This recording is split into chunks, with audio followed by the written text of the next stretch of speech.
welcome to Reykjavik Iceland. This is Valur, your friend in Reykjavik, and we just started off heading out from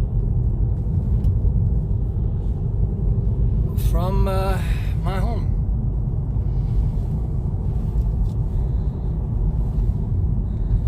So we're charting out, going to the Golden Circle today. We're going to check out Gullfoss, Geysir, and Þingvellir in the national park. I think it's going to be a fun day. It's going to be a long live stream. If we get disconnected, then I'll just be as soon as possible live again. As you know, we have to figure out things like battery life and maybe have to switch some gear. But yeah, it's going to be a constant live stream as long as possible.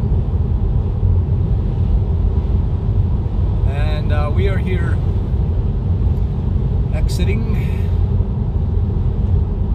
Reykjavik soon, and heading along to Þingvellir. We're going to start there. We're probably going to be there in about what's the time? Guesstimate time? 31 minutes. Oh, that's quick. I thought we would take at least 40 minutes, but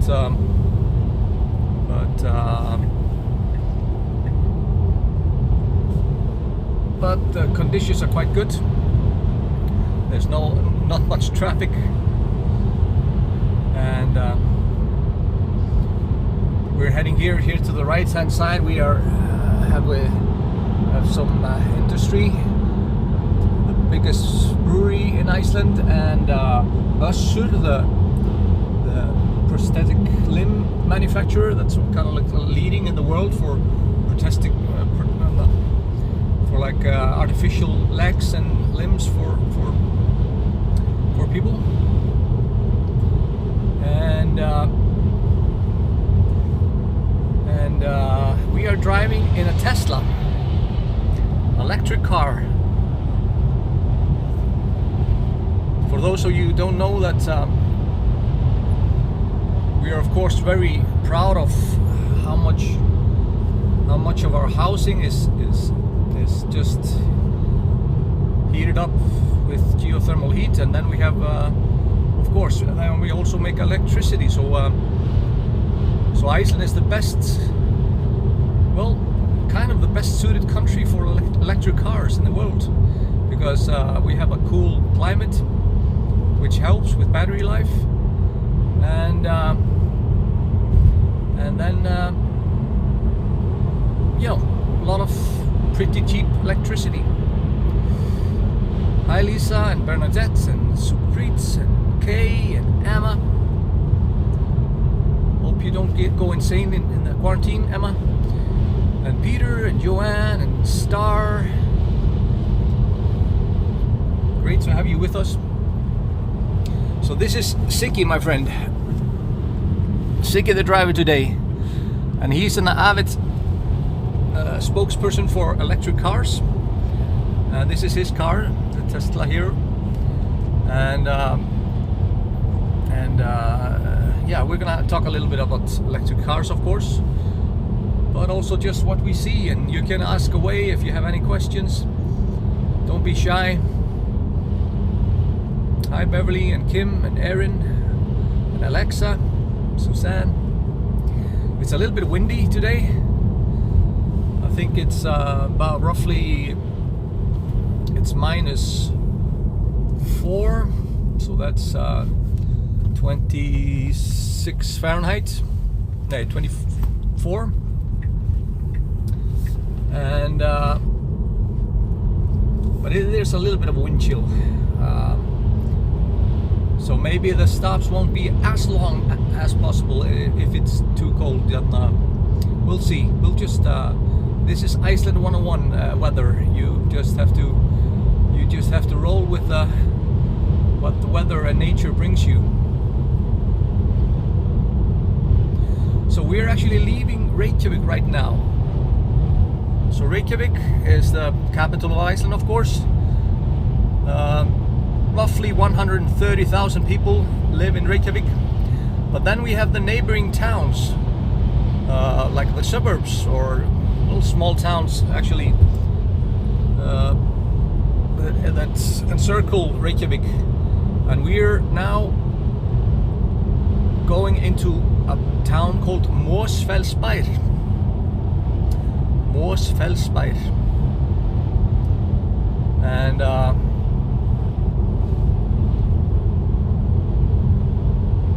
hi Michelle, what's the speed limit and the name of this road?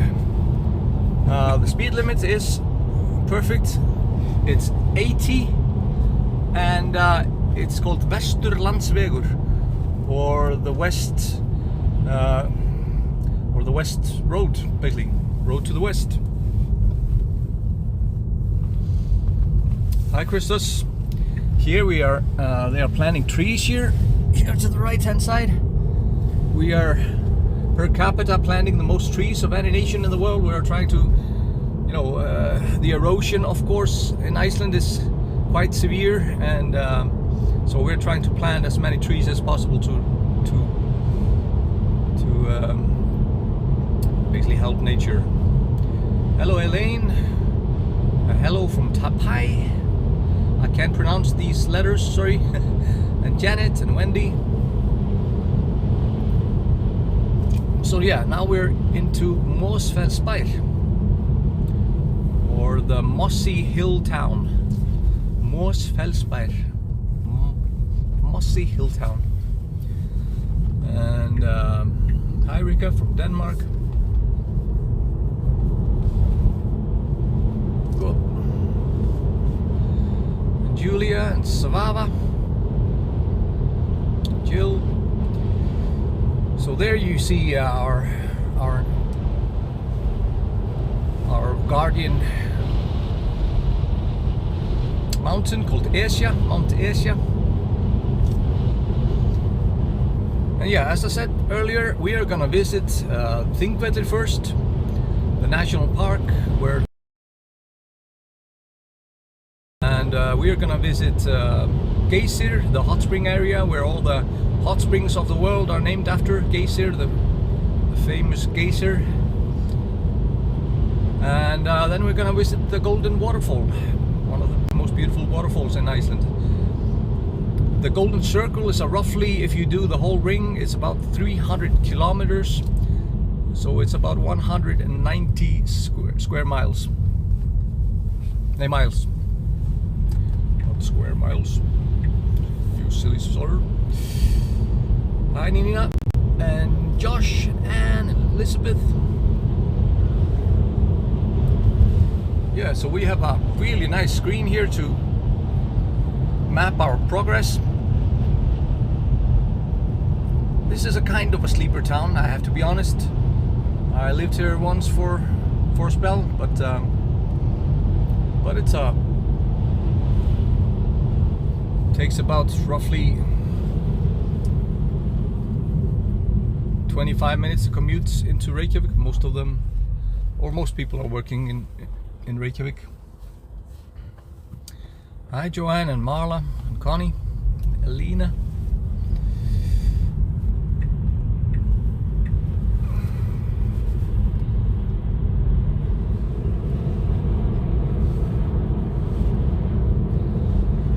So Ziggy, what can you tell us about electric cars? You know everything about the cars, right? Well, not everything, but I'm a fan of electric cars actually. So I only have electric cars. I never need to go to a gas station anymore. I have 2 cars, but they're both electric, and I have a 19-year-old son. And I used to have, like, for a 2-month period a second car, which was started driving, and then when I saw my gas credit card bill, it's like, you know, I need to fill up again. Then I said, oh no, I just both of them will be electric. So yeah, it's and a Tesla is like something that I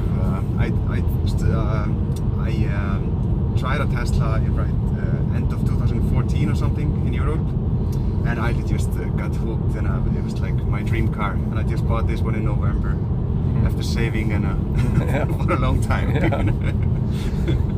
So Tesla was the most sold car in Iceland last year, right? Yeah, actually. So Tesla has now a branch here in Iceland, and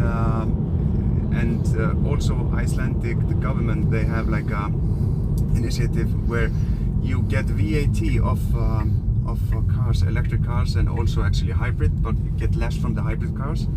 And so actually to buy a Tesla, for example, or an electric car for that matter, is actually quite good because of that, because like because of the customs and so on. So yeah. Carry on. I'm just showing the people the view of course, also that they enjoy also the mountain view here to Mount Esja. Yeah, it's beautiful. It's a favorite hiking spot, of course, Mount Esja, and takes roughly, if you're pretty relaxed about it, maybe 2 hours up and down very shortly. And now we're driving in Þingvellir, or the road to Þingvellir, the fields of Parliament. So we should be on the right track. Yeah, looks like it. So I just put it on autopilot now, but I don't have full self-driving, but I just put it on autopilot. So now, it should turn itself. I'm not doing anything. so it will drive, and it will take care of the car in front. So I just put it on a little bit above. Maybe we should lower that speed, since we're live, right? Yeah. Yes. Maybe. So how much was the Tesla? Jill is asking. It's 6 million, 6 point some million kroners, and actually, which is funny, if you calculate the exchange rate, I think the Tesla is the most cheapest one in the world if you buy it in Iceland. Okay. At least at the moment, it depends on the exchange rate, 6 million. That's roughly, how much is that in euros? Do you remember? I don't know. Just go to tesla.com yes. and select your country. Yeah.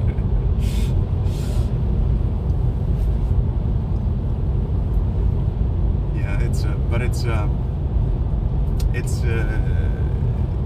quite good. It's a really good car. Congrats, Sam, with getting engaged in at Gullfoss. Can we get at Eyjafjallajökull? No, we won't go as far as that.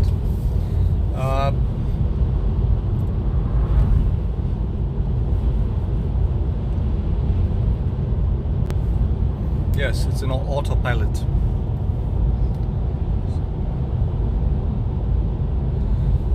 So I think the top 3 cars last year, they were all like either electric or hybrids, right? Yeah, the change is coming, and there are more and more charging stations. Like Tesla is building up now a supercharger network here in Iceland, which will be great, because then you can just grab a coffee while you charge up. But for example, this car has 560 kilometers range, which it's almost a petrol car, to be honest. Most petrol cars. Heather, so the answer to your question about how long, it's 560 kilometers. Yeah, but that depends on the weather. So if we look at now, for example, the energy consumption, for example, now it's a 92% battery, and it's -3 here, and based on my driving, it calculates that we only have like 304 kilometers at the moment. So projected range. Yeah. And this is what we're for a 50 kilometer trip. So I also have an electric car, just a Nissan Leaf. So it goes that was exactly a Nissan Leaf over there to the right hand side. We just crossed him.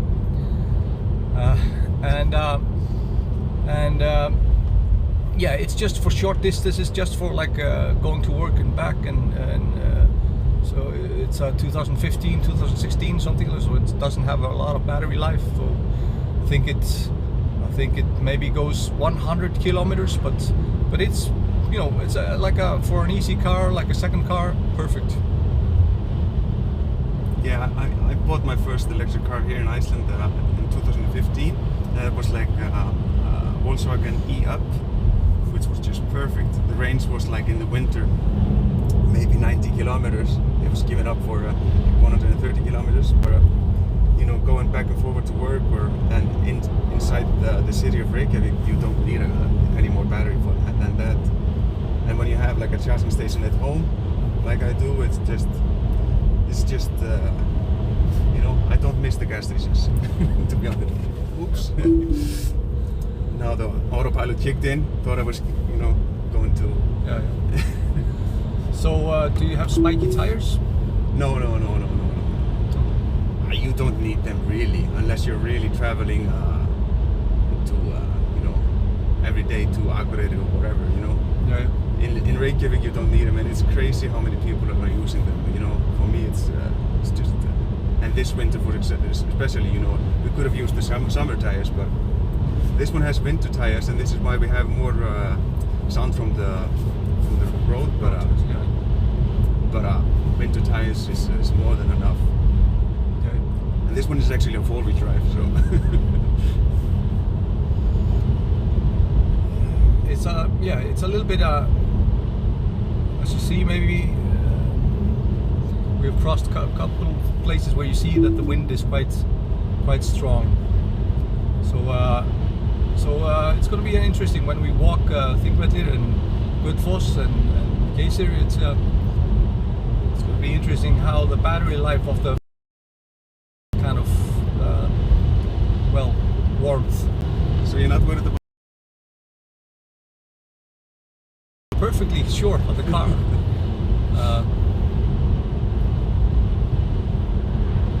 That was the Tesla, more relaxed.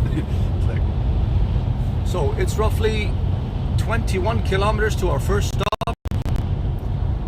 16 minutes. So we should be there according to the 12:35, something like that.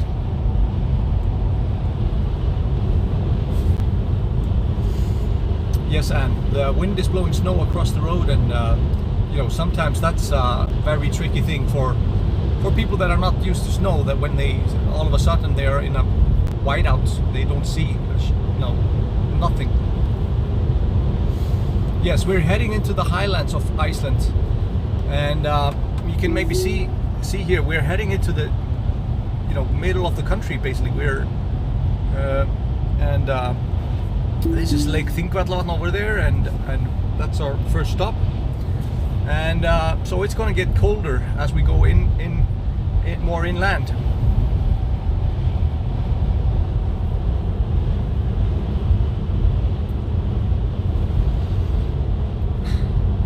Yes, Adrian, this is quite a big screen. I was just blown away by the screen here. Adrian was saying. And it's cool. You can do it like this, and you know, it's all kinds of gadgets. Oh. Your father is saying, Siggy, that you should calm down because it can be slippery, the roads.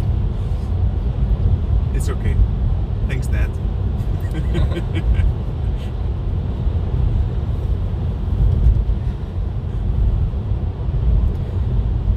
Both, Wendy. What does Iceland use on the roads? We use both salt and sand. It depends on where.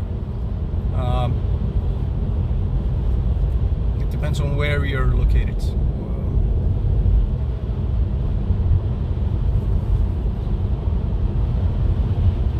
14 time, Jules, then you're practically an Icelander when you've been here so many times. So Þingvellir, the national park, is of course like our most sacred place. Let's see, to celebrate that there were 1,000 years since the parliament was established, 930. And as you see, sometimes it gets a little bit, I see the internet connection sometimes gets a little bit unstable, so you just know if we get disconnected, then I'll be back as soon as possible. Sometime maybe I will have to switch phones in the middle of this stream, and maybe a gimbal, but yeah, I'll be back, or we'll be back as soon as possible. What happens if you break down if you're in an isolated area, Jenny?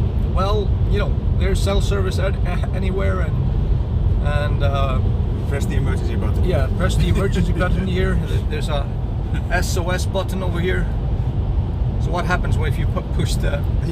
And the car calls 911. Okay. Or 112. Okay.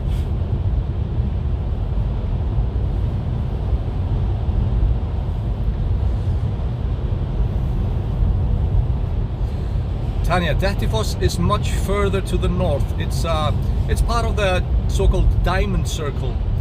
So that's like roughly 550 kilometers from here, like to the north, to east of Akureyri, the capital of the north. So yeah, it's far away. You could do the Golden Circle. I see Julie was talking about doing a minibus with about 8 hours, you know, with ample stops, with a stop for dinner, lunch, and you know, it can take maybe 7 hours, 8 hours, but you can do it like in 5 hours if you're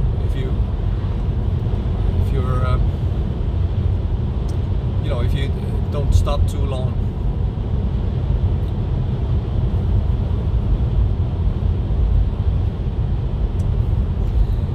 Marley, it depends on where you're located, of course.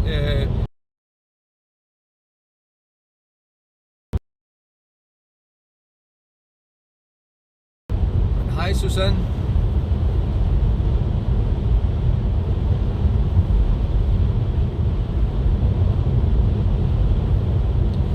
One of the proudest things of Iceland is, of course, is that we were an independent nation. Well, from the settlement, roughly 874 plus minus years, until 1263.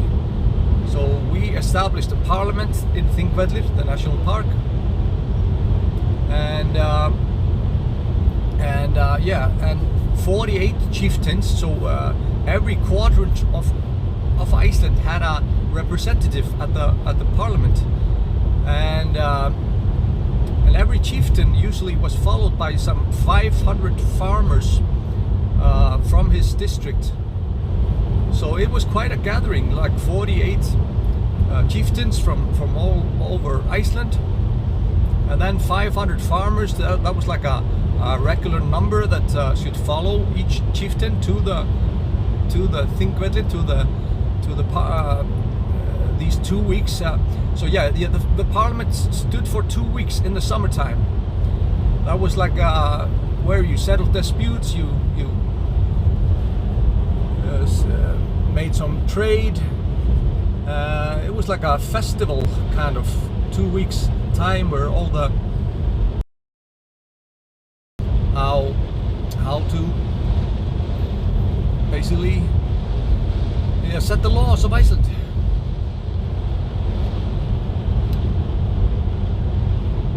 Jonah, what's this is the road that passes by Selfoss? Well, no, we are driving now to Þingvellir. So if you see it over here, we're driving to Þingvellir, and Selfoss is further down to the south. But if you do the whole Golden Circle, you could visit Selfoss, of course. So it would like be a semicircle. If I hold this one, so it would be like you would go into the center of where Gullfoss and Geysir is, and then you would circle back here and do the south road up to Reykjavik again. You move the map around. Yeah.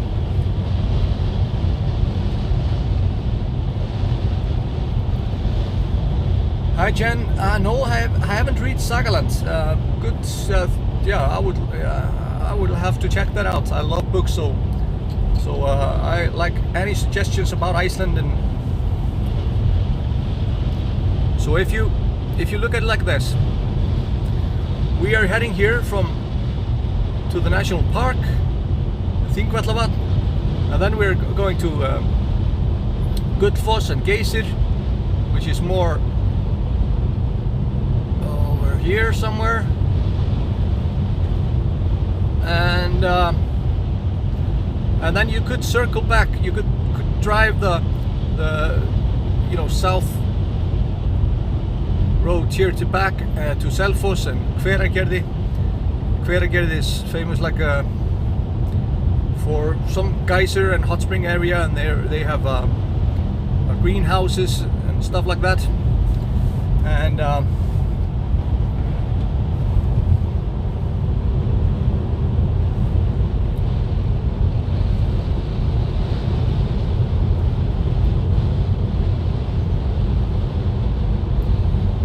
good afternoon, Caroline and Beverly. Yeah, so we see, and the forecast is getting, it looks like it gets more windy as later in the day. So we decided to head out an hour before, just to make sure that we maybe would. It's bad enough. Yeah, it's bad enough. It's bad enough today now, but it's gonna reach like 20 meters per second later today. Hi Toril, yes, we're gonna visit Strokkur. Strokkur is one of the geysers that frequently erupts in the Geysir area, or Strokkur, the Butterchurn geyser, and yeah, we're gonna visit that. That's our second stop today. It's beautiful.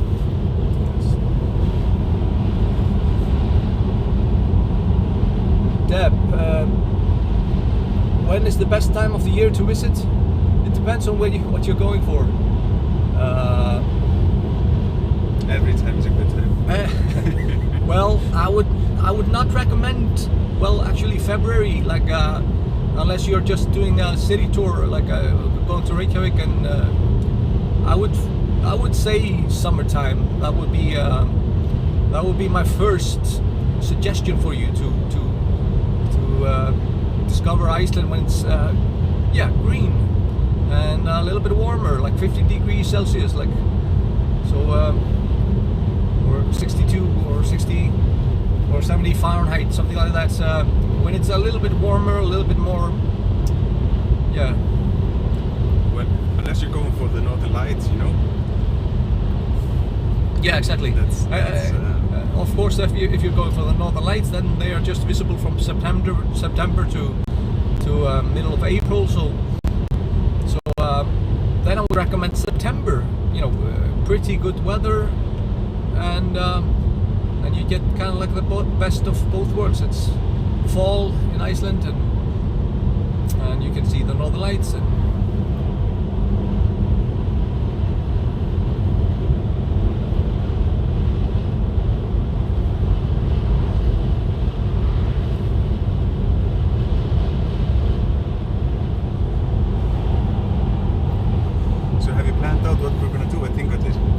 Yeah, we'll just have a stroll down between the two tectonic plates, and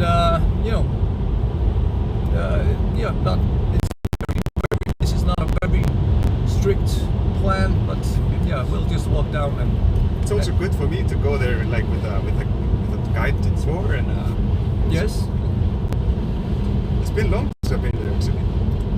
Okay, I frequent there. It's it's such a huge part of our history that I love to go there. I think last time I went here, it's we were doing cycling, because we were doing this malware, which is now Siemens Cyclotron. Yeah. And I was in a group of with actually a choir. we were a group of 10. We did the competition, and we cycled around Iceland. And one of the trainings we did was to cycle here to Þingvellir, which is it's a really nice route. Yeah, it depends on when it is. When it's not too much traffic, it's really good to do that. But of course, with the cars, it's quite narrow the road actually, so you have to be careful.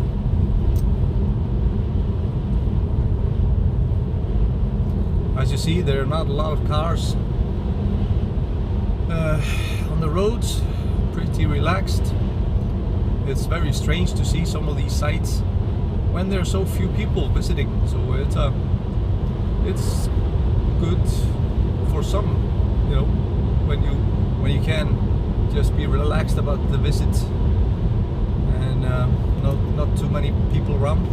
This is a frequent place to go if you're going for the Northern Lights. Actually, it's such a beautiful area to see the Northern Lights. If you go to Þingvellir, like see the glittering of the water of the lake, and I've seen some beautiful pictures taken here.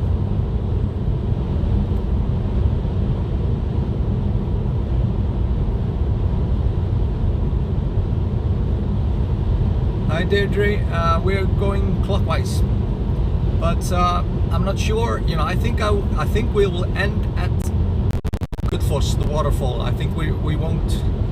I think we won't stream more than that.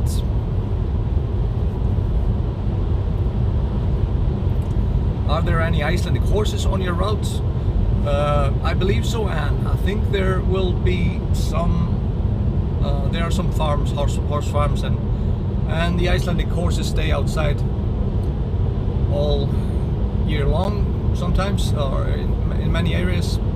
So yeah, I think we'll probably see Icelandic horses. En ég var að pæla í fara hérna. Er þetta ekki hæginn? Okay. Sorry.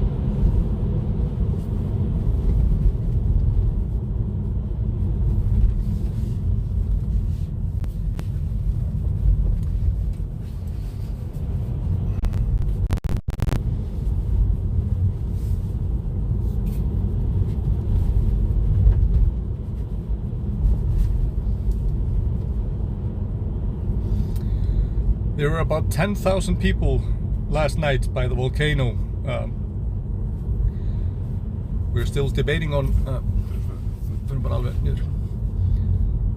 We're still debating if we what to name the volcano. Still debating what's your suggestion, Siggy? I don't know. I was there last night. Actually, I feel like I've been in this closed lake now for 24 hours because last night I went to seeing the volcano and it was just crazy. It was so many people. And I think, like, if this is the golden circle, I don't know, you know, the blue lagoon and the volcano, what do you call that? If this is the golden circle, but it's so beautiful. And like Fagradalsfjall means like a beautiful valley mountain. I think it's just that's a beautiful name, no? Yeah. I totally agree with you. Should be named. So I went there also on Tuesday. Like most of the. So we just park somewhere here, like a bus? Yeah. Because there's nobody? There's nobody here. We'll just. It's really probably. We'll just take take the place that we want. So we park here? Yes. Perfect. Okay. So I'll open for you the door, right? That's probably yeah. better. I'm gonna try to fasten this. This and this. That's small, tricky.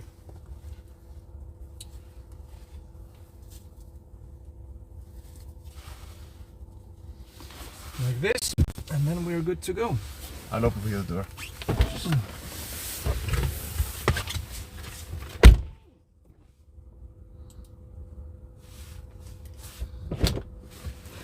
Tack.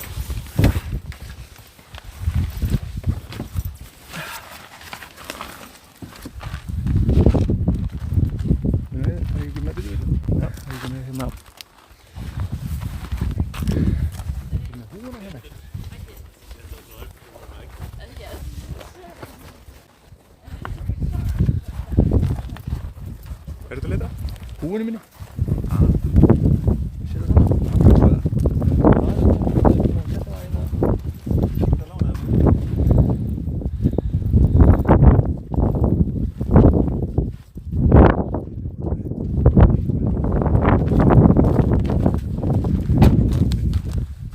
When you don't have hair on your head, the cold get a little serious. Oops.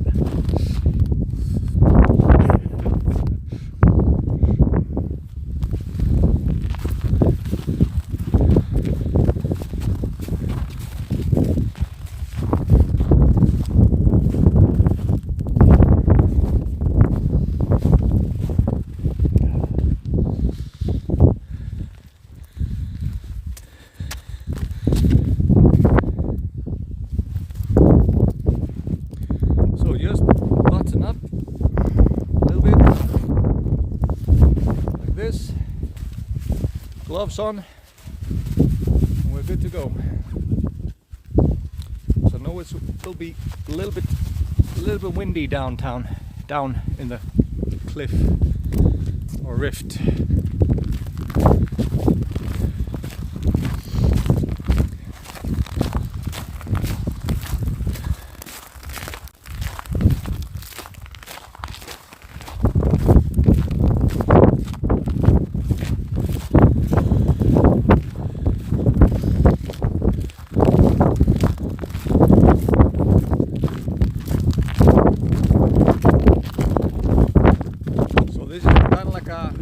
When I go here, this is like a little bit of a kind of like a religious experience. When you read all the books about Icelandic sagas, a lot of them, some parts of them take place in the national in Þingvellir, and yeah, you kind of relive them by visiting here. Let's take a big view.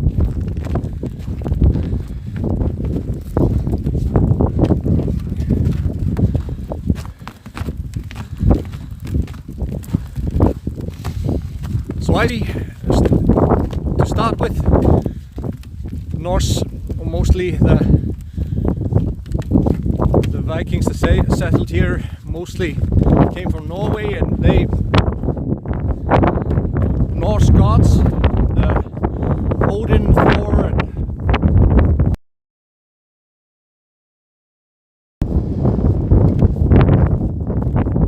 beautiful gods that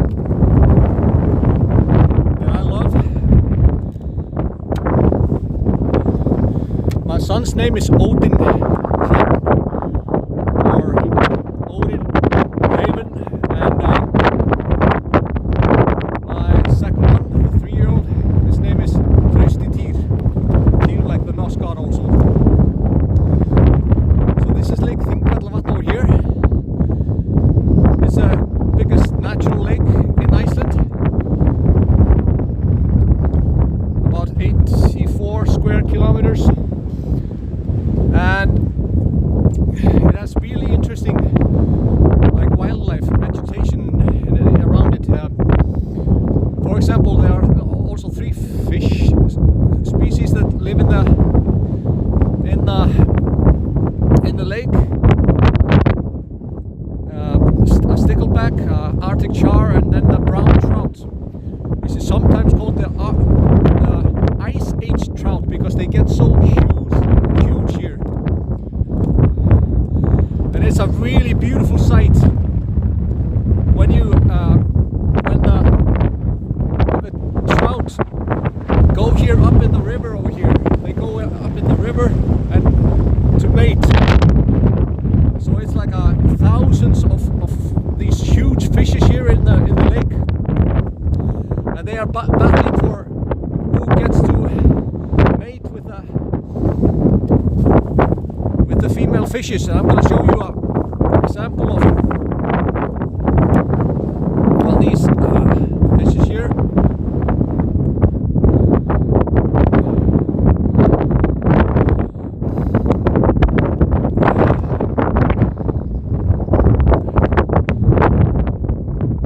So, do you see this? That's a monstrous fish.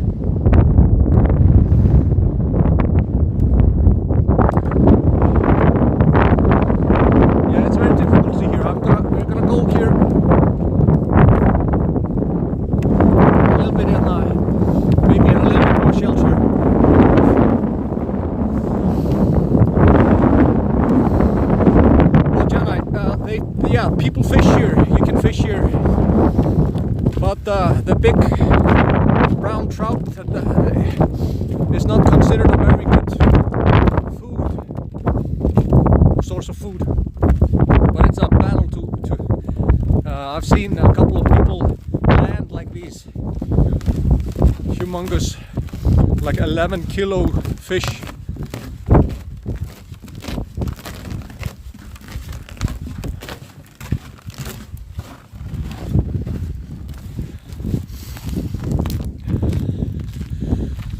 And of course, one of the things that is famous about Þingvellir is that it's very visible, the two tectonic plates, the mid-Atlantic ridge that goes from the Reykjavik, like exactly where the volcano is now.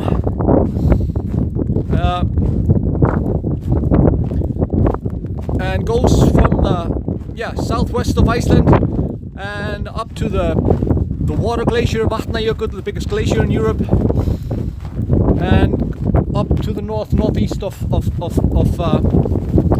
Iceland. So that's one of the reasons why Iceland is such a volcanic active. These tectonic plates are drifting apart, and that causes really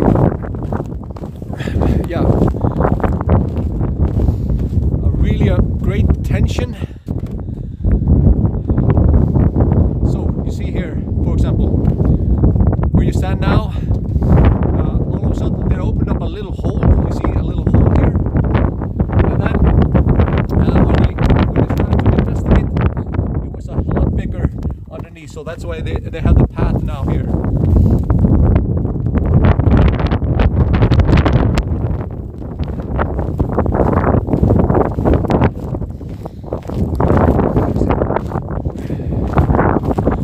So yes, these tectonic plates, that's causing a lot of volcanic activity, of course. Like Iceland is one of the most volcanic active countries in the world.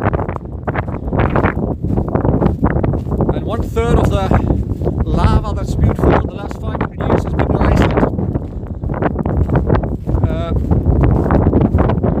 And with this new shield volcano, maybe that people are suggesting that this could be a volcanic eruption that goes on for decades, or at least years. Let's say that. But it could end tomorrow. We never know. It's not a very exact science.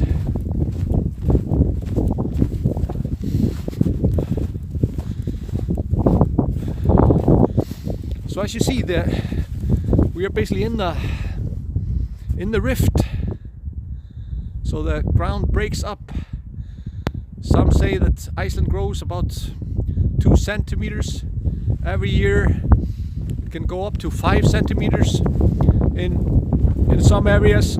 So Iceland is growing. It's a growing country, and that's one of the things that, well, when they were, we were battered by earthquakes, like 40,000 earthquakes were battering us for 3 weeks before the volcanic eruption, and they saw, while looking at satellite photos, that basically the earth was splitting apart by 20 centimeters.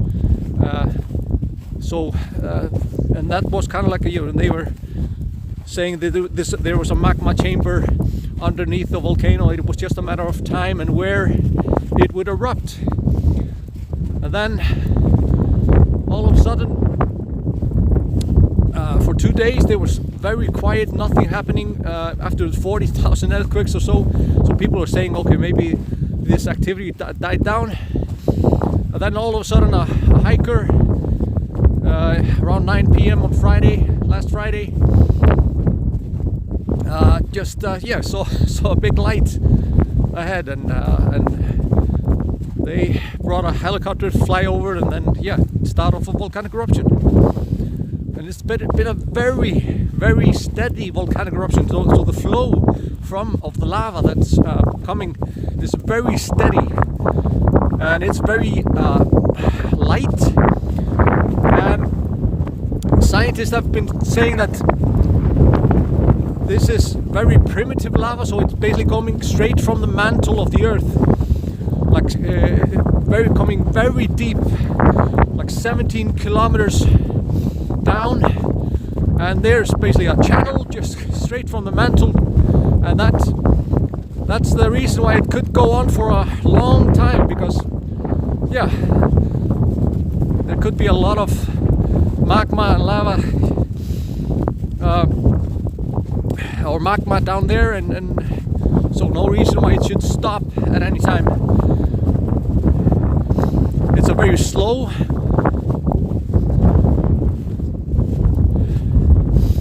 Hi Jenny, we are in Þingvellir, the national park, where like our sacred, this is the first national park established in Iceland 1930, and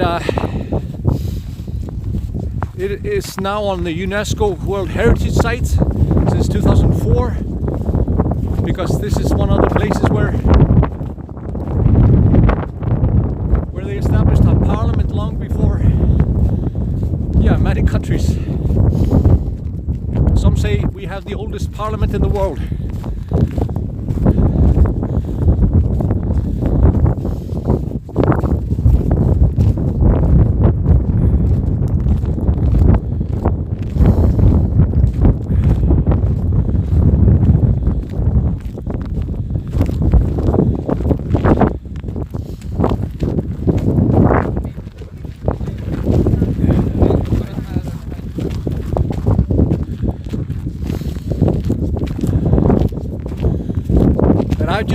I like to imagine when they had parliament here, like, you know, some of the chieftains, they had to travel for 2 weeks maybe from the north on horseback with maybe 500 farmers following, so it would kind of like coming from all over, you know, it would maybe be a day for the chieftains that ruled here in the south and to the west, but for the people in the north, or the chieftains, it was quite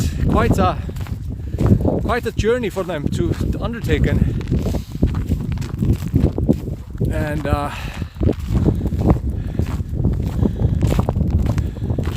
if you can imagine, like I said, 48 chieftains with about 500 followers each, so it was quite a party.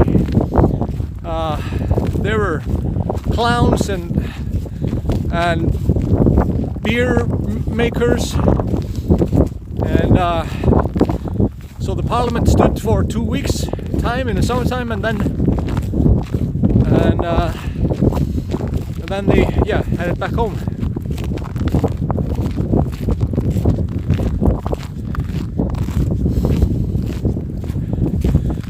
And there was one kind of like the leader of the parliament, called the law speaker, and his task was to basically learn the laws of the country. There was a document made that was kind of like had the laws called Grágás, and yeah, his task was basically to remember all the laws of the country, and he would recite them before the parliament started.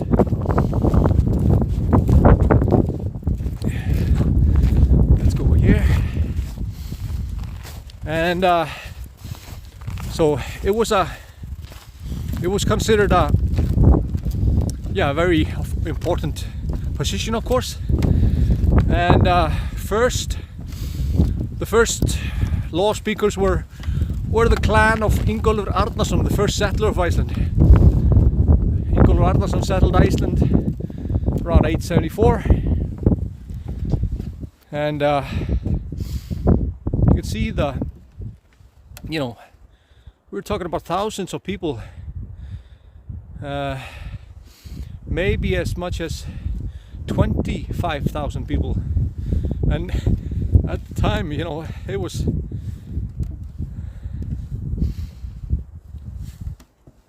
so what they're referring to is, you can see the shape of the hills over here.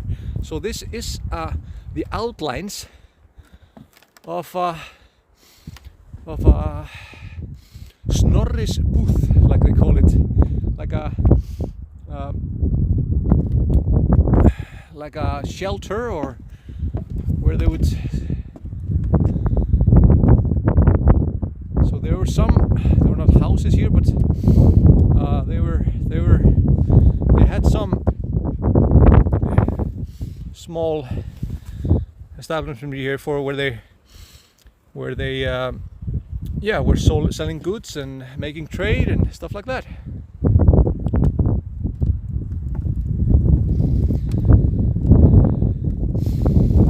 Hi Kim, were the clans usually made up of family members?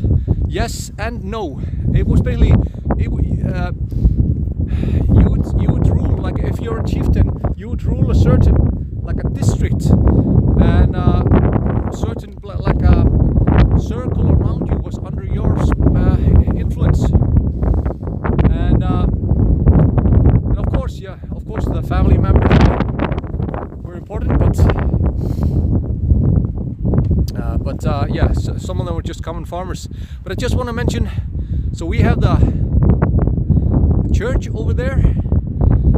That's, some debate that the church that's standing over there.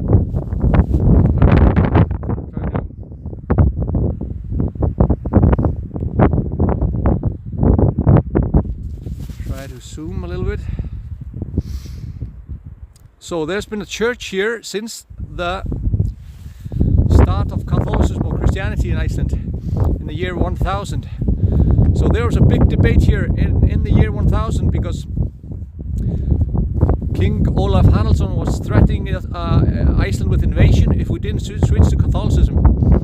And as I said earlier, we were believing in the Old Norse gods, and it was about 50% of the parliament speakers, of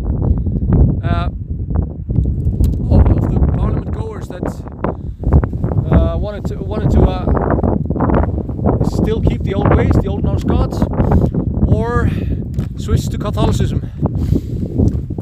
And finally, the law speaker at the time, called Þorgeir Ljósvetningagoði, repeat that quickly, Þorgeir Ljósvetningagoði, he decided after a day's or night's sleep that we would switch to Catholicism, but there would be 3 exemptions. You could still worship the old gods in secrecy, so basically keep on carrying on worshipping the old gods. Number 2, you could eat horse meat, which was banned in Catholicism at the time. But here in Iceland, if a horse died, mostly because of old age, because they were so valuable, you ate it. And thirdly, you could carry out your kin or your old people or children to die if you didn't like to fend for them.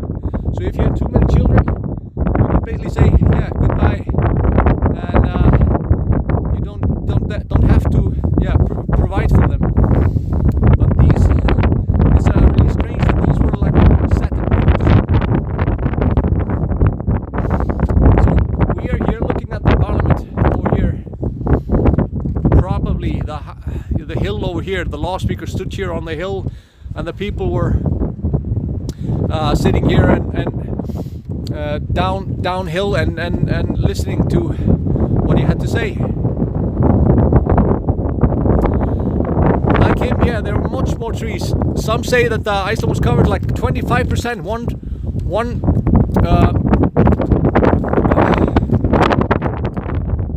fourth of the country, 25% was covered in trees. Of course, small trees.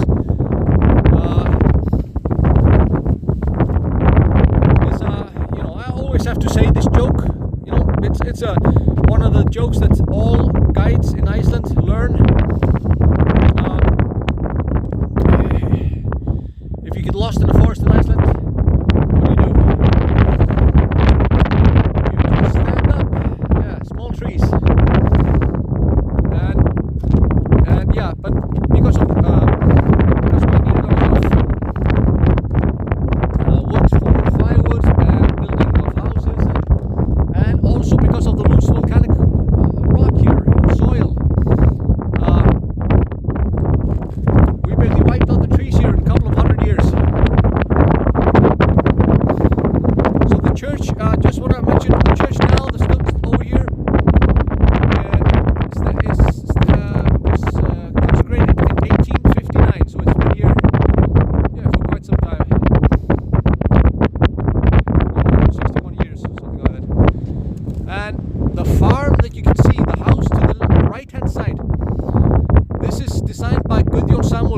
same architect that designed Hallgrímskirkja Church, the National Gallery, the National Theatre, the state architect, the right-hand side of the church.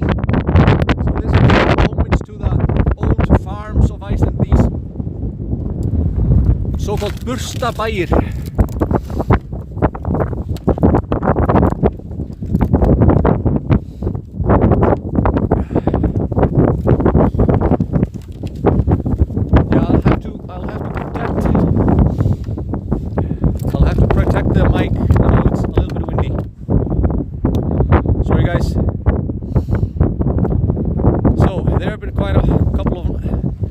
We celebrate the foundation of the Republic here, 1944, 17th of June, that's our national day. We used the opportunity of when Germany was occupied, Denmark was occupied, but Germany, we said goodbye to Denmark. We were a Danish colony for, as you see, a lot of people massed here together. And there was a famous festival here, 1930. To celebrate 1,000 years of Parliament. That's when they made the farm over there, and to celebrate that, so there are a lot of people here, like a tent valley, a lot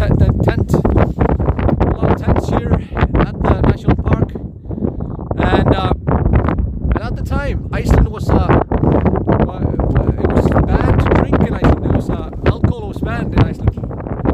So a famous bootlegger, the story of him is that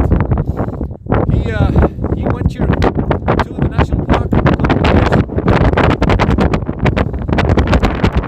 of months before the festivities started.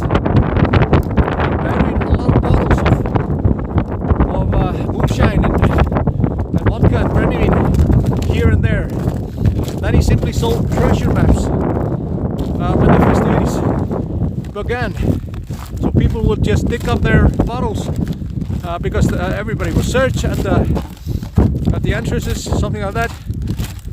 So then they just got treasure maps from him and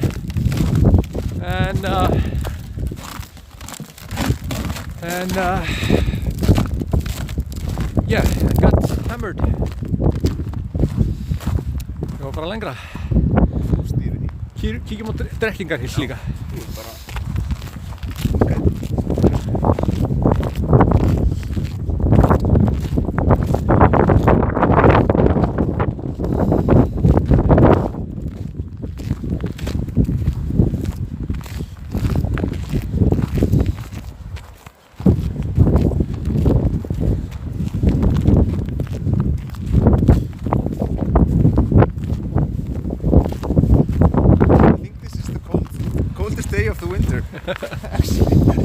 Of course. Great timing. Yeah, Murphy's Law.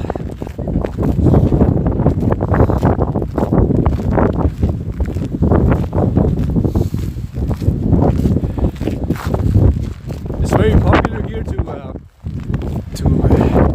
swim between the two tectonic plates in Silvra,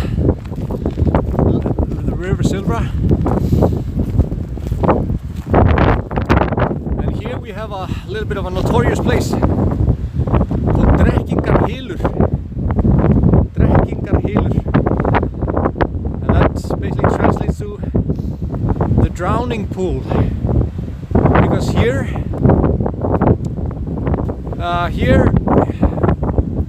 usually women, they would be put into a bag and they would be drowned here if they broke the law severely.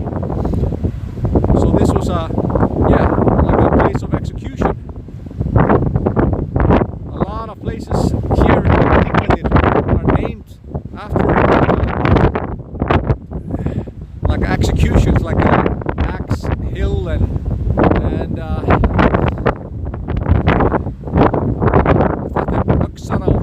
Axe River.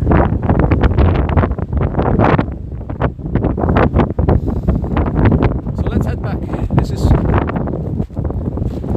We have a lot of places to cover.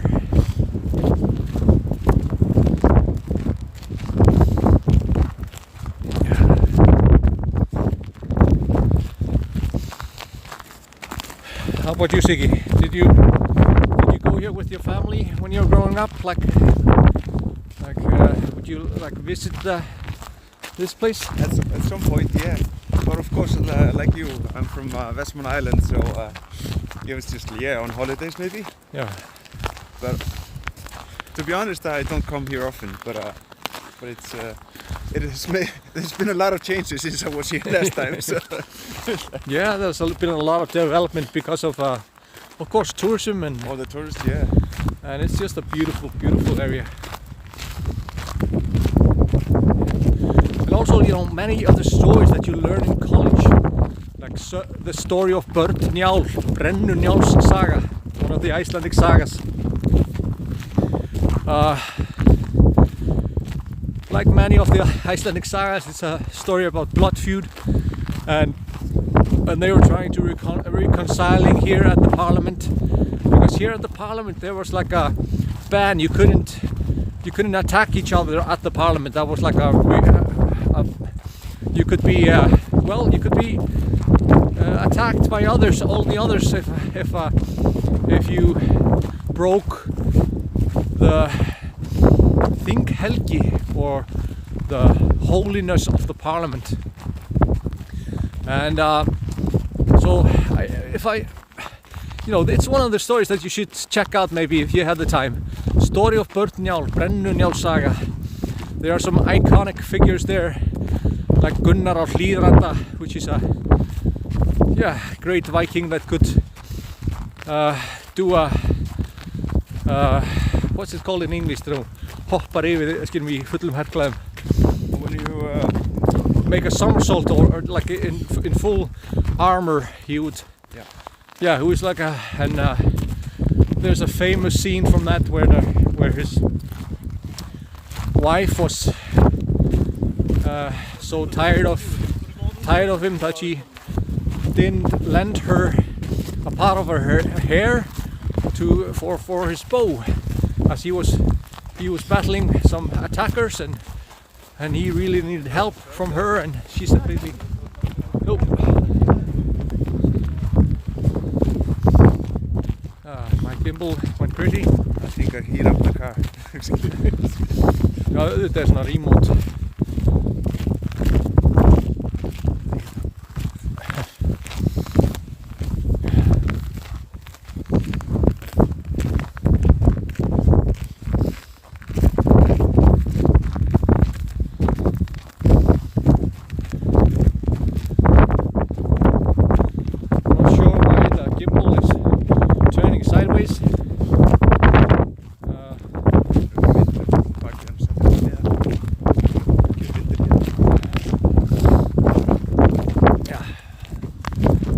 For that, but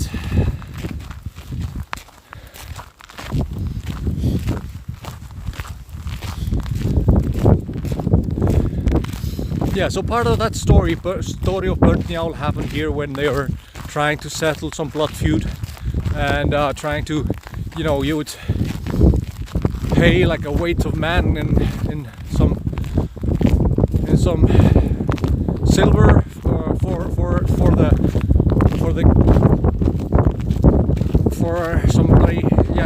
somebody killing somebody, and then you would pay like a ransom for him so it wouldn't start a blood feud. But for some reason these blood feuds always continued. Hi Judy, the temperature is about -4, so that's 24 Fahrenheit, but the wind chill makes it a little bit more. Like -30. Well, not -30, but still,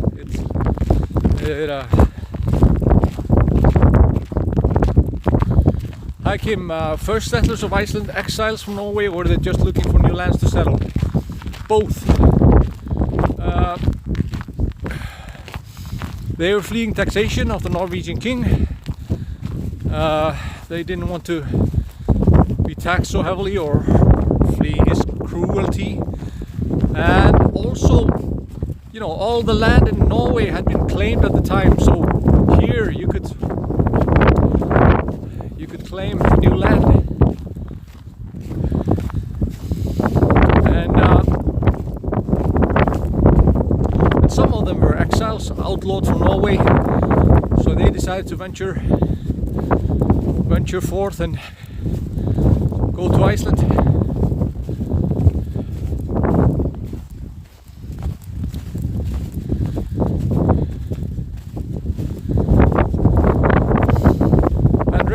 Have you ever dived in the Silva?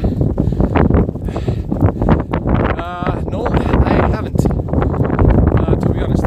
But it's been on my list, so maybe I'll do this summer because I'm leaving Iceland for some years, living in England. So in the fall. So maybe I'll finally do that.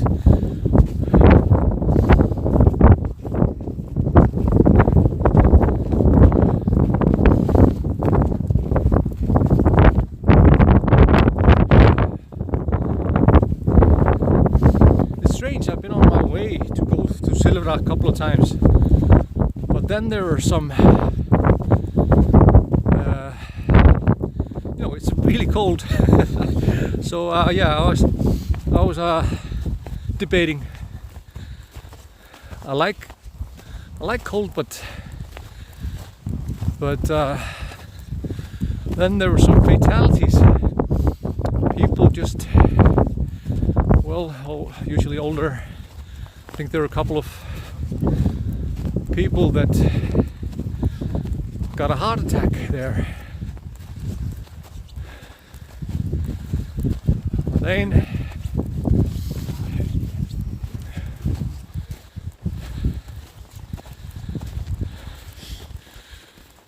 also, yes, we are pretty lucky with the weather in Iceland regarding that. It doesn't really get really cold, of course, with the wind chill factor, and it can be really a hostile environment, but it doesn't get really warm either. We are 9.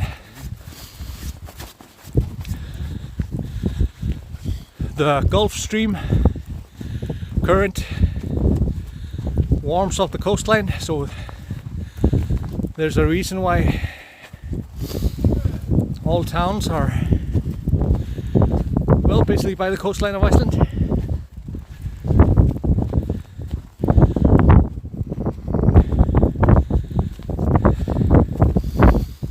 Angela,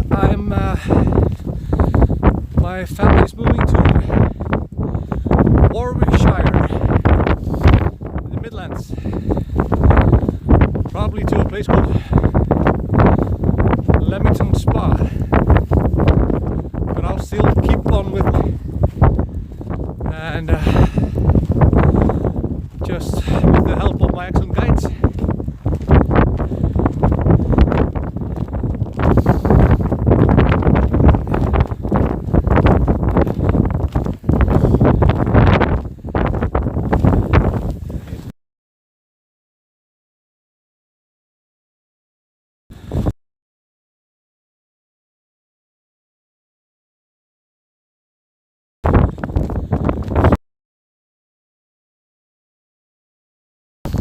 Joanne, we're just renting it out. Renting out our house and renting another one.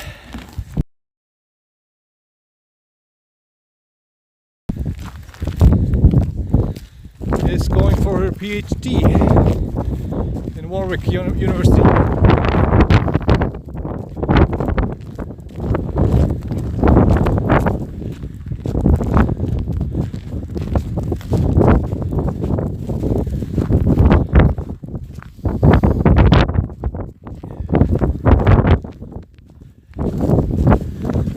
So of course I will do some live streams from Britain, a Viking in Britain, checking out York and Dublin and some more places.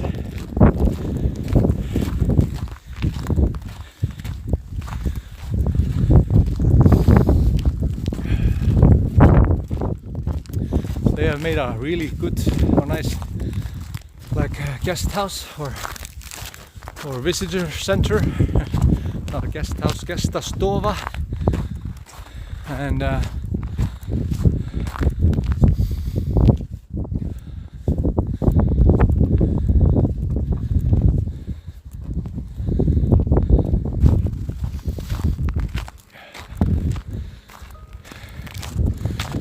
this is service.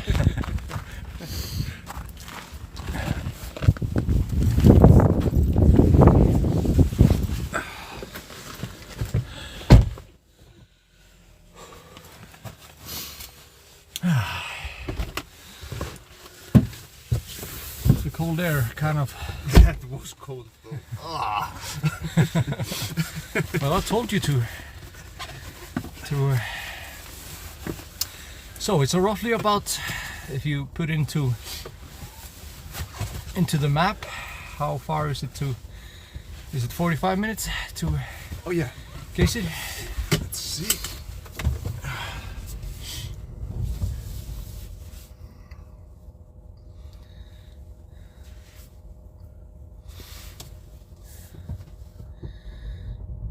About 50 minutes.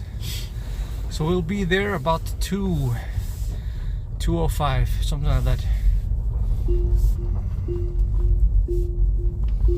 Those are the best. Oh, oh. Yes, of course. I added it.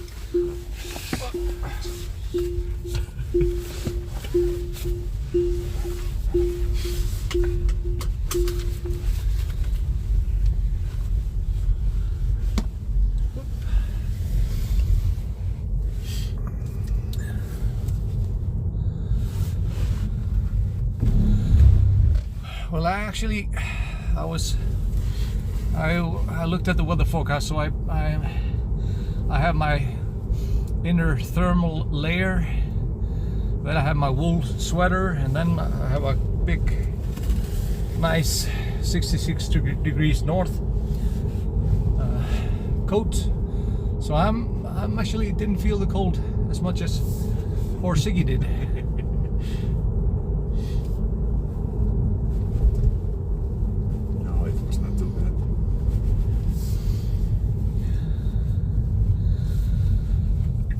So yes, I always feel like I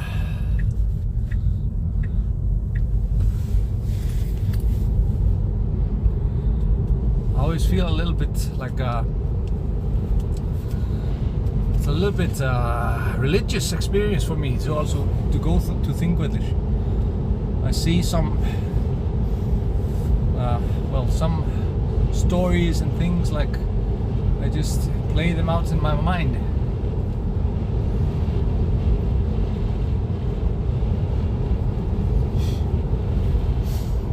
Yeah, so now we're heading to Geysir, the hot spring area.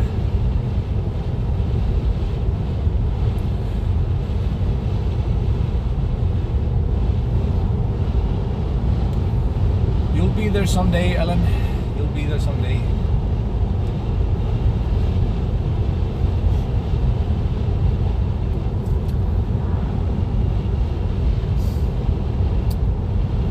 Til þið minn, það eru 404 á Facebook, 24 á YouTube og 1 á Twitch. Já, það gerast.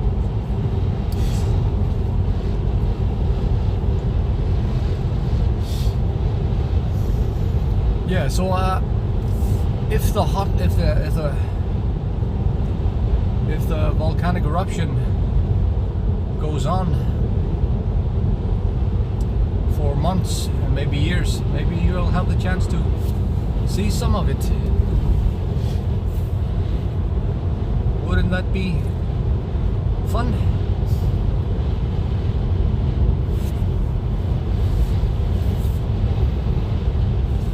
So a little bit about chargers. Like, this is a map of all the chargers around Iceland. So as you see, there are plenty of charges. So maybe when you travel to Iceland, then maybe you would check out an electric car instead if you are gonna rent a car. we want. Well, me and Siggy are, as you probably heard, we're avid fans of electric cars in Iceland, because that's this very clever way of using our natural resources.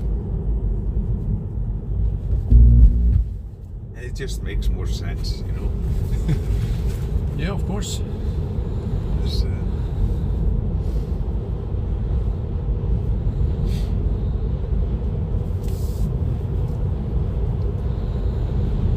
Manual, yes, they have very nice waffles in Geysir. Haukadalur. That's a charging station there? Yeah, there's a charging station over there. You can see the orange color over there. On.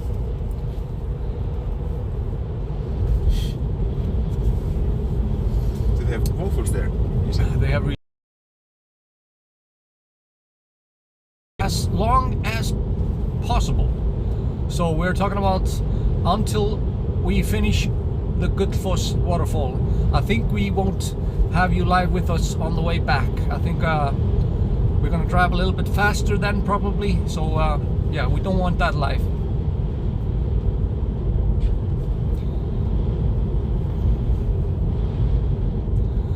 How long does it take to charge, Dan? Well, it depends on the supercharger. Then you can just like put it to 80% in about half an hour. But I charge at home. I have like a charging station, and then it's like maybe 5-6 hours. You know, if it's quite empty. But I try to keep the battery between 60% until 87%, 89%. That's like the recommended from Tesla, and from 60% to 89% is around maybe 2.5 hours, 3 hours at home. So then, yeah, but to go up to 80%, about half an hour. But we really like to have it. I've always charged at home, so I've never been to a charging station. Yeah. I just charge at night at home, so I never think about it actually. So. Yeah. Yes, Janet, you pay to charge your car. As you said, most of us who own electric cars, we can charge at home by some means. So it's a little bit just an increase of the electric bill. But then you have to pay a relatively reasonable amount for like chargers like this one that we've just passed.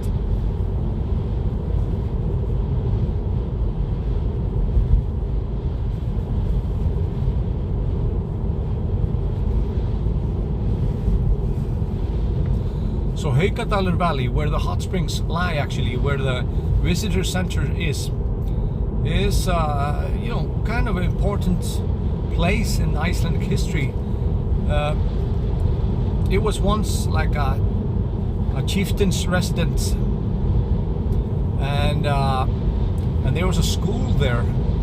So many, for example, Ari Fróði, Ari the Wise, he wrote the book of Icelanders, which is one of the few facts that we have about the settlement of Iceland. So it's like a book that tells us about tells us about who the first settlers were, and about their family and stuff like that. So Ari the Wise learned at Haukadalur, the school that was there. This was a place where one of the bishops of Iceland resided, of the 2 Catholic bishops, and for a spell. And so it's mentioned in some of the Icelandic sagas, of course, about Haukadalur. Then we also have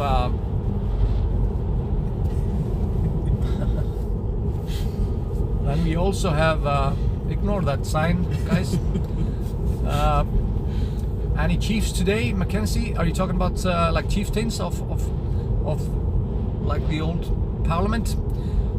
Yes and no. No, in the sense that they are not chieftains at parliament, but there are goðar, goðar or goðar, chieftains and the law speaker in the old faith of Ásar, the old heathen religion, where about 5,000 people in Iceland, they are part of that congregation, believing in the Old Norse gods, or believing, it's more for history's sake, because I'm actually a part of that.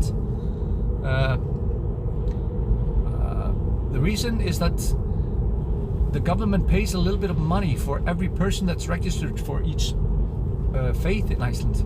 So I look at it like more like a support for their temple that they're trying to build in Öskjuhlíð.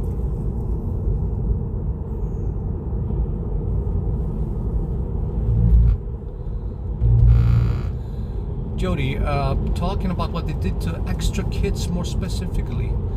Extra kids, they were killed, you mentioned. Starved? Yeah, you're talking about, okay, so yeah, the third rule after we switched to Catholicism, that we should, you didn't have to support your kin if you didn't like to fend for them. They were basically shown the door. There were not many cases of this, but it's very interesting to think that 3 of the set rules, okay, we're going to switch to Catholicism, dear King of Norway, but we have these 3 exemptions. It's just interesting that this was written as one of the 3, but these exemptions fade in a couple of decades time. I'm not sure why this was put forth, but it's interesting. Martin, what was on the sign? I missed it. Well, it's good that you missed it. That's I told you to miss it. It was basically a speed sign that told us that we were driving a little bit too fast. It's 50 here, which is like crazy. Yes, it's only 50 kilometers max here, because a little bit windy road, and they just newly fixed it. It was much thinner, or it was basically nearly a one-way road. Julie, yes, there are sketches of how the new temple of Faith of Ásar looks like. I can post it after the stream or tomorrow.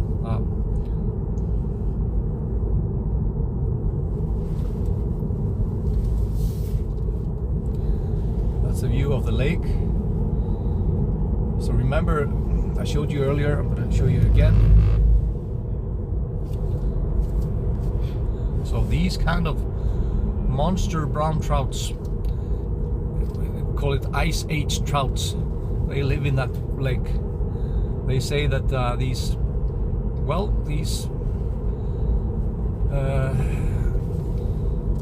huge fish basically got stuck here after the Ice Age, when the ice cap over Iceland, like about 10,000 years ago, melted away. These huge fish got stuck here, and there's a really special ecosystem in that lake, Þingvellir, and it's being researched actually, like they're researching this brown trout and why it gets so incredibly big.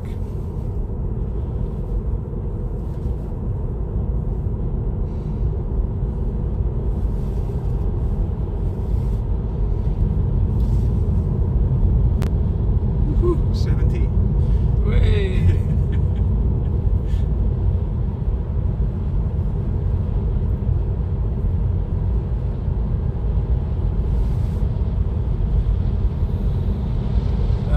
Julie, I'm using Nova as my cell carrier. This was brown trout that I showed you, but there's also Arctic char in the lake, and also stickleback as a smaller fish. So I think it's obvious who's the alpha in the lake.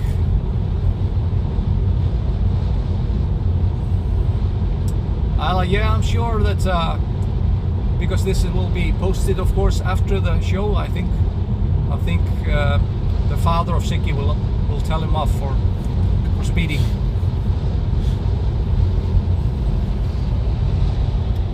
So we're driving Laugarvatnsvegur,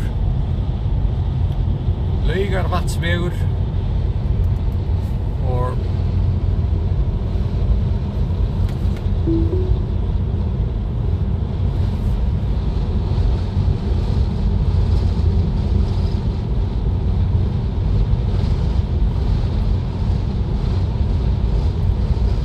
Daganji, welcome. Yes, Wendy, you need a fishing license to. Er ég með opinn glugga? Nei. Rosa vindur. Já, já. Yes, it's one of the things that we have that it's good cell service, and Nova seems to be leading the 5G cell service connection race in Iceland, so that's why I chose them. So I would be, can stream. But the lake that we've just shown, it is basically there's water flowing to Þingvellir from the second biggest glacier in Iceland called.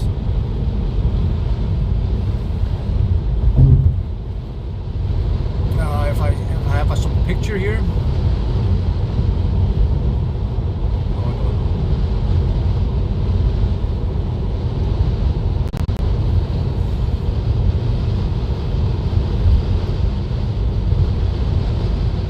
Called Long Glacier, Langijökull. Langijökull is about 185 square kilometers in size, and basically the thickness is about 580 meters thick, and basically the water flows from Langijökull to a couple of places. It feeds the Þingvellir lake. There are also some hot springs that flow from Langijökull that feed to the west of Iceland, like a hot spring called Deildartungukver, which most of the geothermal heat for the west of the country is used, or they get the hot water from that hot spring area. Hi Deirdre, hi Kissy, congratulations with your 10-year birthday on the 14th of April. Hope you make it sometime to Iceland, Kissy. Is there a volcano under this glacier? Yes, Linda, but it's pretty dormant. It's very doubtful that it will erupt.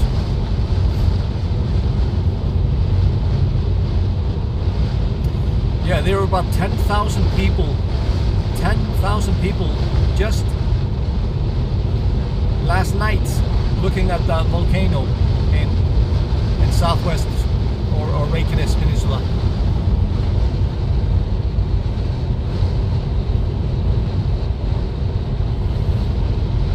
So this is the location of the volcano on the Reykjavik Peninsula. Some people have been debating it should be called Fagra,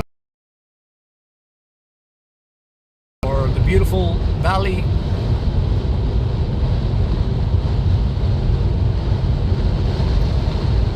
Volcano. And some people call it, because it's a possible caldera, so they want to call it, in Icelandic caldera is Dyngja, so they want to call it Fagra Dyngja, or beautiful caldera, because it's a really beautiful spectacle. Siggi just took some videos and photos last night, and he was in the twilight, like 8 p.m. when the sun was going down in Iceland. So of course the lava with the really is it's really beautiful. I was surprised.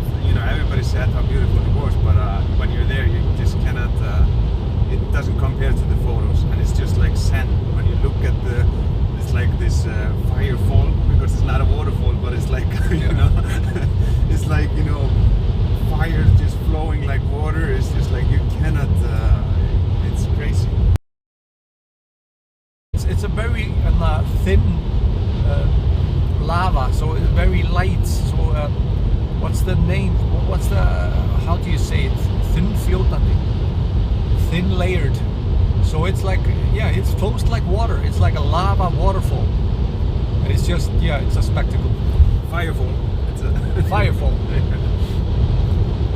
Lava fall, I guess. Lava fall. Yeah.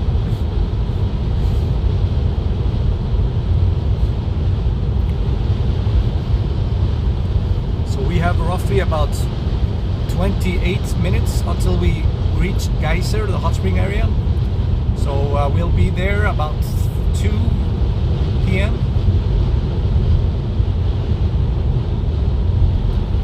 Julie, that's a good question, because a lot of people have been throwing their hats into the ring and saying, naming it after the former president's wife.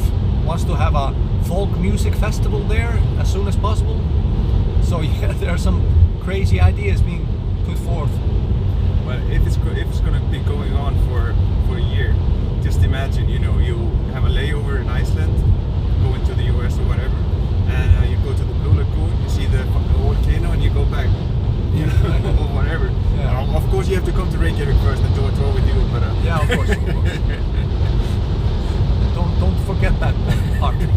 So stay in Reykjavik. And then do a day food tour with me, and then on your way to the airport. On the way to the airport, you can go to the see the volcano, and then end in the Blue Lagoon and be fresh on the airplane. It's just like, I think that's the new golden circle, actually. Exactly, Laura. Lyngdalsheiði. Lyngdalsheiði. That's a Lyng Valley Heath. I think it's called Heath. And it's been so long since I done a golden circle tour. I'm a little bit rusty. Trying to remember. So we're talking about the water flow from Langjökull. Like, Iceland has the greatest water reserves per capita of any nation. Of course, being so few, it helps. But so we have about 540 liters per person each year, which we can use basically. I think it's in Britain. I think it's about 6 liters, for example, and US. It depends on the areas where you are or states where you are, but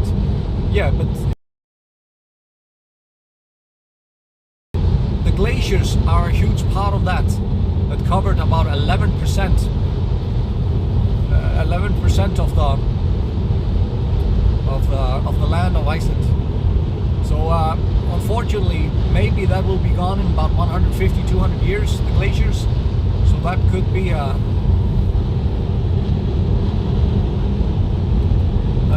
swamps. That could be drastic for Iceland. Laura, you have to hike. There are no roads to the volcano. You could. That could change. Sorry? That could change, because if COVID goes down, they could like have tours there with like big trucks. It's possible that there will be after a while if it continues like it does. Hi Laura, I'm not sure about the cave people, to be honest. I'm pretty sure that it's closed. I'm pretty sure. There's so little tourism. yeah, I think it's not sustainable to have opening hours from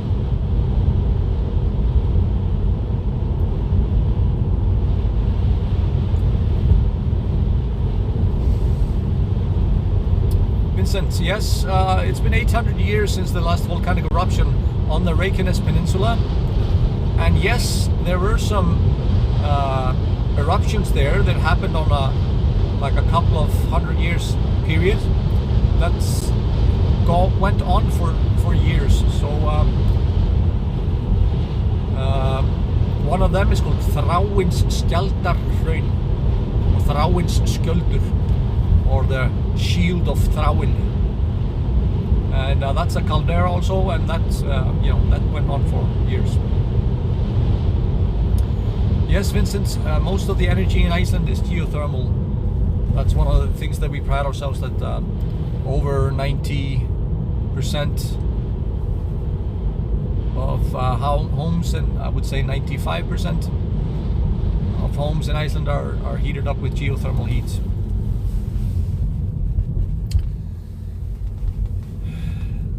Julie says the volcano needs a visitor center and a car park. They are actually trying to make a little bit of a more, yeah, kind of a like having bathrooms and stuff like that, like on the portable bathrooms, WCs, toilets, and stuff like that. But it might stop when it's done. Yes, it would be kind of frustrating. Here's a fontana, a nice hot spring. Siggy, my friend, has it, manages it. It's if you saw the Netflix special where he bakes the bread, it's really nice. I don't know, see the episode. What's the name of the episode? Zac Efron. What's the name of the show? Travels the World? No, something like that. Yeah, it's on Netflix. Zac Efron. Yeah, they make for example the brown rye bread here in the geysers or hot spring area. So they just put dough into a huge pot and then bury it into the hot spring, and then they just pick it up after a day, and then it's cooked in the hot springs, and it's beautiful.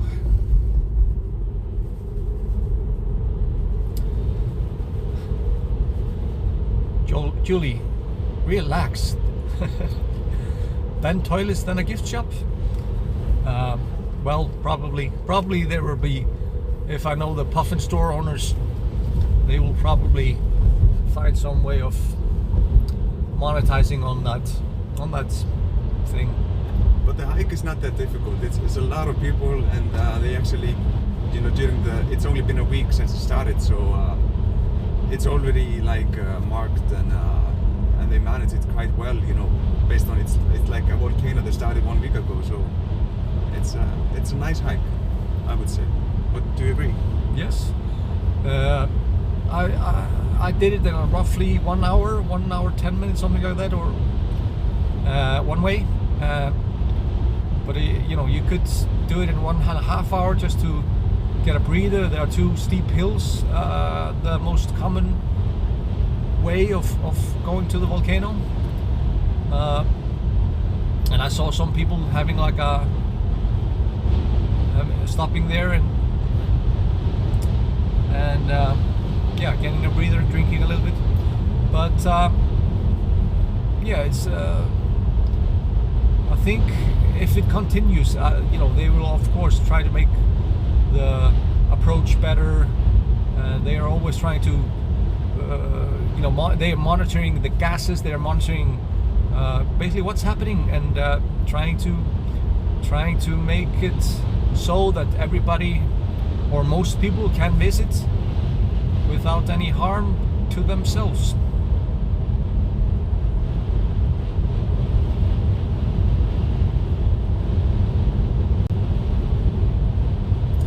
Yes, that was Laugarvatn, sorry, Julie. Laugarvatn.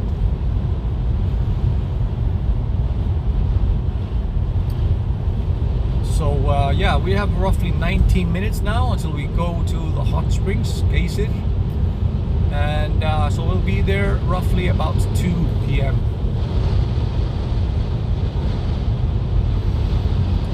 It's amazing to drive here with no cars. We've not seen one car almost since we left Reykjavik. It's like crazy. Yeah, it's of course the weather forecast is it's not good for later today, and actually they closed down the volcano site at 1 p.m. I believe, because of the bad weather forecast. And so that's the reason why we decided to do this 1 hour sooner than planned, because you know, the weather will go up. Let me see perhaps. Yeah. Will go up to like 20 plus kilometers per second later today, and as we're getting closer to the center of Iceland, it's getting colder, and so yeah, we're trying to get there before it gets too bad. That's one of the things that you have to prepare for when in Iceland. You know, have a B plan, have an A-B plan, because you don't want to go out in any weather just to, you know, do your list. You need to check the weather forecast. You need to check the circumstances on the roads, and before you head out anywhere. Yes, Pat, that's my hometown actually. The Heimaey, the Westman Islands, a hometown of our both. Me and Siggy over here. We raised on the Westman Islands, and yeah, remember it especially when the lava was still warmer. Then they were baking bread all over the lava there. And I see people now. Like cooking hot dogs and marshmallows and stuff like that on the new lava at Fagradalsfjall, of the new volcano. So yeah, it starts early. It has started already.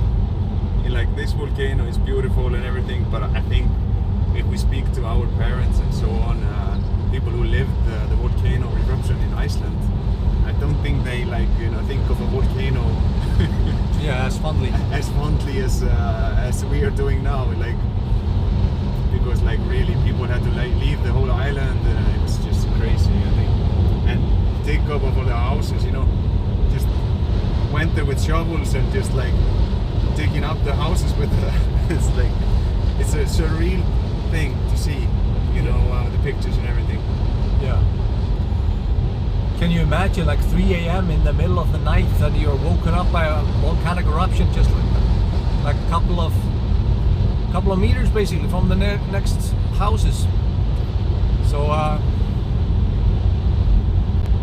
yeah, and you know, there were a lot of people that didn't come back from the Westman Islands. So there was a volcanic eruption there in 1973, a year before I was born, and 2 years before I was born. 2 years before Siggy was born. And so a lot of people, yeah, were just needed to be evacuated during the night. And fortunately, there was bad weather the day before, so Icelandic horses over there. For somebody who was asking, yeah, no, that's okay. Let's just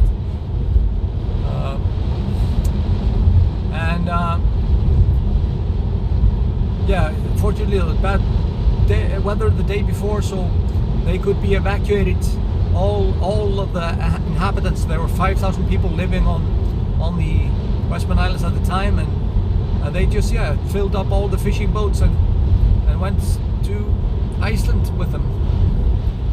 So everybody just grabbed their belongings or their most valuable possessions, and yeah, just. There were shelters in Iceland. There were some families helped some of the evacuees to put a shelter or roof over their heads.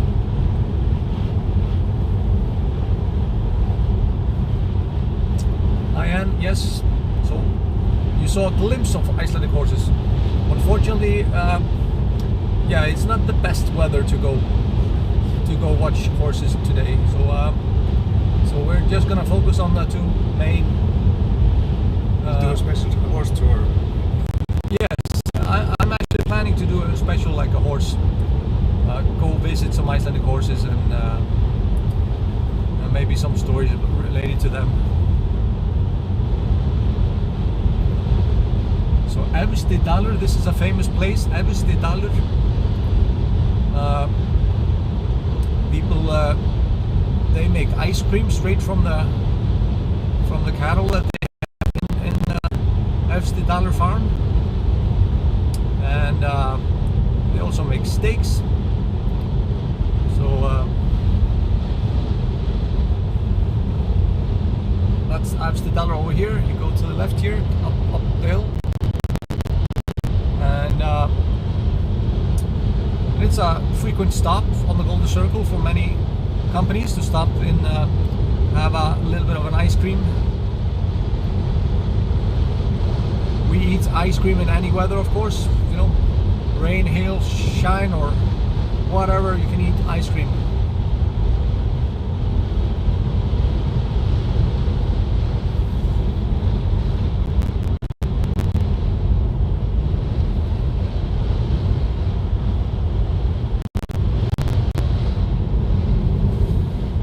Maybe some of you guys would like to be a part of our Patreon or patrons. So it's patreon.com, Your Friend In Reykjavik, and so we have a little small Facebook group that we are talking about Iceland, and we have a book club, and so it's like people that want to support these live streams on a regular basis. And one of the reasons why I can tell Hilda, there's you know, there's a reason why I do this, not just for marketing, it's also that we can make I get something for my time.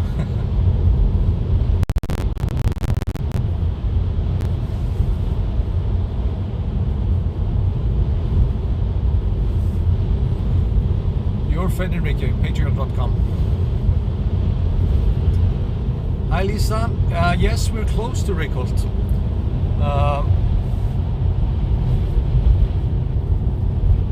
It's, you know, if you go the full circle, then you go to Reykholt on your way back.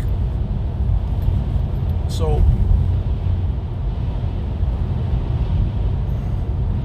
we're going here to Geysir and then finally Gullfoss.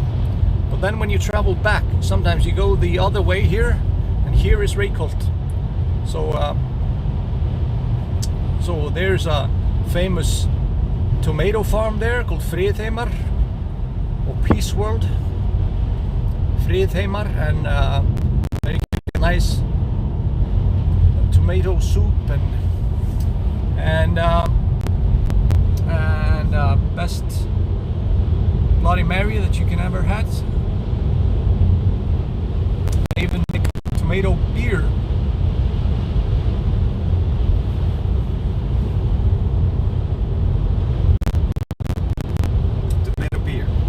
Tomato beer.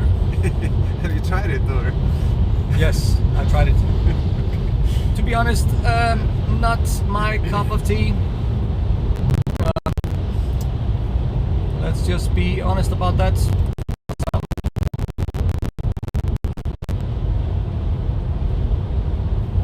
Oh, but it's amazing all the breweries around Iceland now. It's just it's a nice add-on to everything. Yes, I would love to do the ring road around Iceland, just stopping at all the small microbreweries. Should we do it in the Tesla? Or no, then I cannot try the beer. Well, didn't you say this is a self-driving car? Yeah, well, I don't know what the law says about that. I guess we need to find out.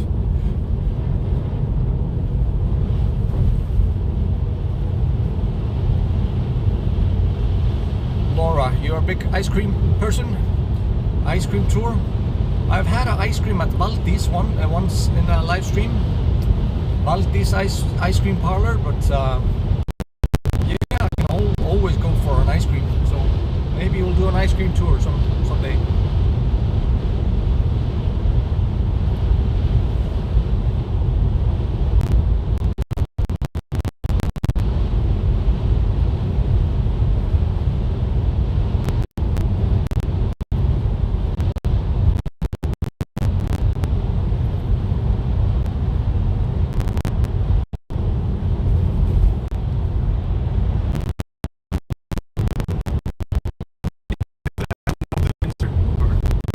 Doubt that.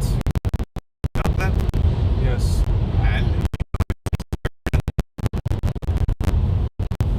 April, May? Yeah, we were saying here in Iceland, það alltaf páskahret.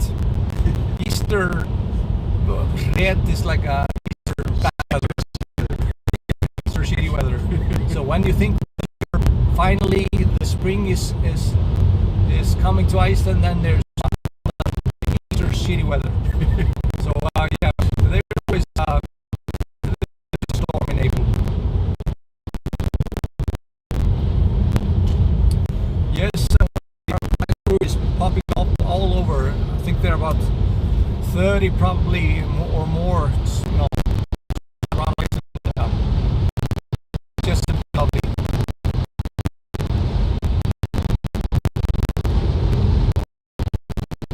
We'll be arriving at Geysir in about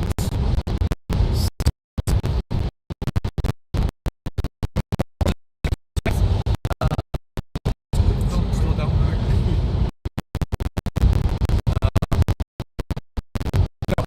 Look at those 4 horses in the weather like this, and you think they're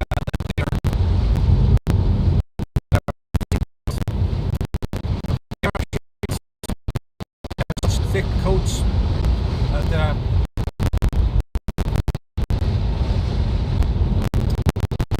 stay outside in any weather.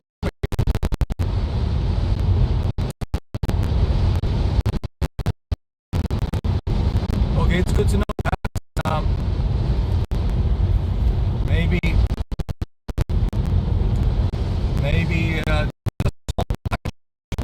or bad internet connection, we'll see. As I said earlier, if I get disconnected, I'll just jump on the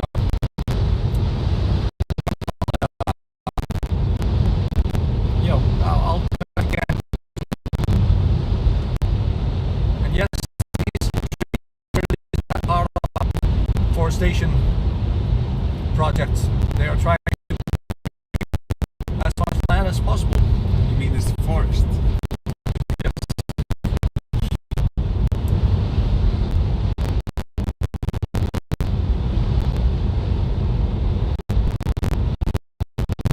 Hi Randall. We've done Þingvellir, and now we're heading to Geysir, the hot spring area.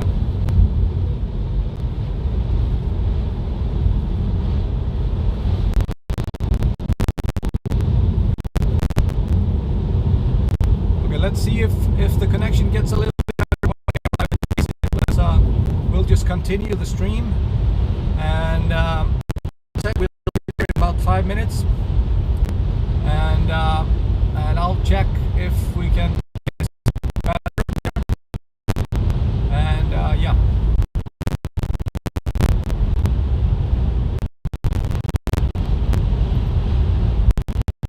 Most of the farming done in Iceland is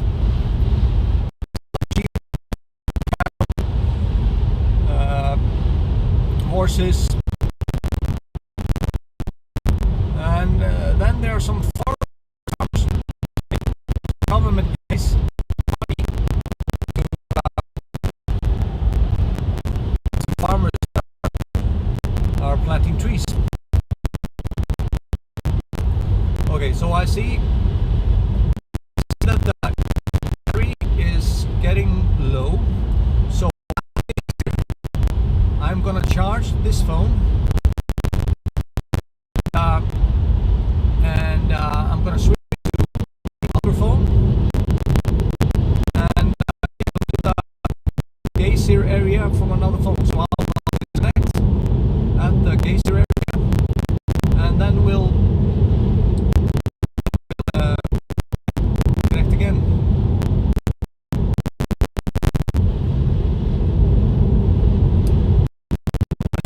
I love Iceland is, you know, Iceland is basically, there's deserts in Iceland, especially, you know,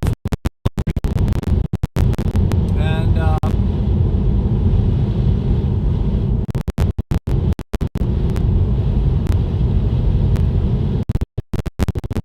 you don't hear me at all now?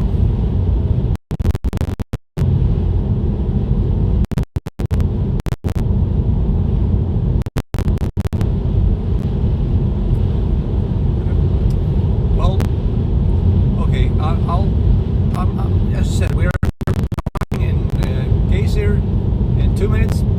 Then I'm going to disconnect you guys, and then I'll be back online in a couple of minutes. Then we'll head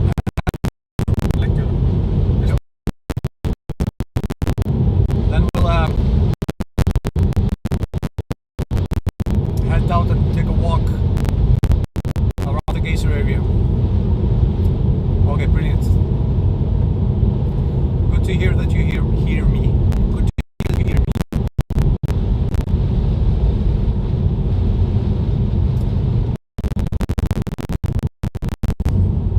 So the Icelandic horses are, of course,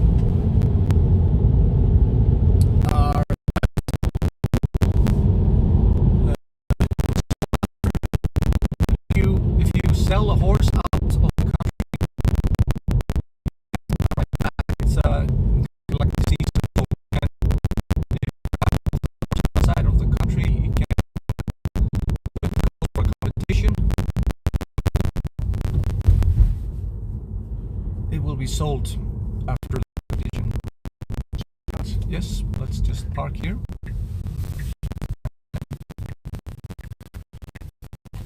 And yes, guys, I'm gonna disconnect you now, and then I'll be live in a short while again.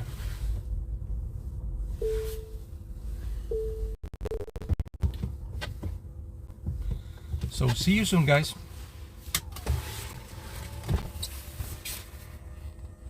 Þetta ekki í gangi ágætlega? Jú, bara mjög vel, virkilega sko.